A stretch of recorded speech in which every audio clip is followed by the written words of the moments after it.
5 tips to win Erasmus Mundus Scholarship. This is one of the most important videos that I am making on my YouTube channel. In next 4 minutes, you will know 5 amazing tips to win any program in Erasmus Mundus Scholarship. Fifth is the most important point. If you are not following the fifth point, you are not going to win Erasmus. Let me tell you, fifth is the most important point. And if you cannot spare 4 minutes for yourself, then no one in the world can help you to win any scholarship. So now let's jump into the first point to win Erasmus Mundus Scholarship. The first point to win Erasmus Mundus Scholarship is very important. Just go to the program's website that you are aiming to apply and scan everything that is written on the website. Don't ignore anything. You may be ignoring the most important part for that program.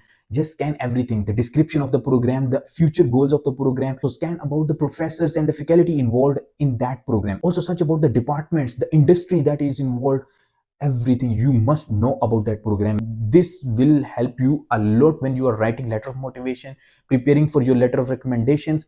So this is a very important point. And the second point is connect with the alumni of the program that you're applying to, because this is very important. And the best platform to connect with the alumni is LinkedIn. Just go to LinkedIn, search the name of your program, and there will be everyone who is studying in that program, and send them message professionally. Don't say hi, what you are doing. Just explain everything in one text, request them to review your documents, and I'm sure most of them are very helpful. If you behave with them professionally, they are very helpful, because connecting with them is the best way to know about the program. The insight they are gonna give you, no one can help you in that way. They know everything about the program, about the selection committee, so they can better guide you. So it's very important to connect with the alumni. And the third is very important point. Just don't copy or fake it, because it's very important to be original in your application documents. Most of the students, what they say to the alumni is, just send us your letter of motivation. We are just gonna take your idea. We are not gonna copy. Come on guys, if you are copying their idea, or even if you are writing from ChatGPT, it's very easy to detect.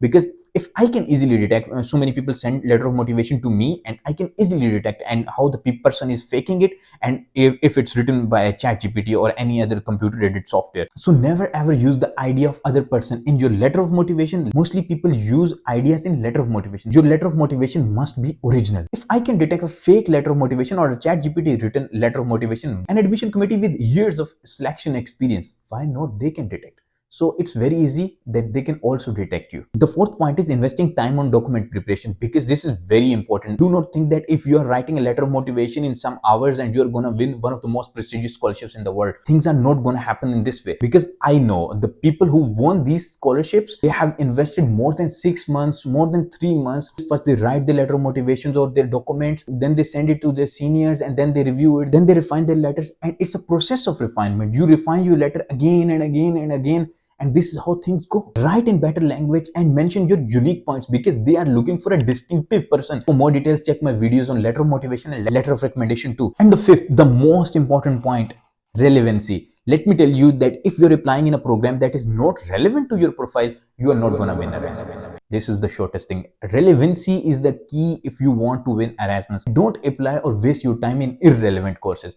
If your profile is not relevant, you can never win Erasmus. Because in Erasmus, all the courses are very interdisciplinary and based on very minor things. You will hardly find a course on electrical engineering, on civil engineering, or a broader range, but you will find courses on minor ranges like acoustics, like biomaterials. So in this way, what selection committee is looking for, they are looking for an exact match person. If your profile is not matching to their domain, they are not going to select you. So go to the catalog and go through each course one by one. Just don't filter it in your own field like electrical engineering. This is how you are not going to find courses. Go to catalog, search each program individually, and you will find courses relevant to your field, and then apply in most relevant courses. This is how you can win Erasmus, and this is the shortest video that I could implement. If you have any other question, ask in the comments. By the way, you can also reach me on my Instagram. You must follow me on my Instagram. And by the way, if you're searching for latest scholarships, search this website. You will find plenty of latest scholarships.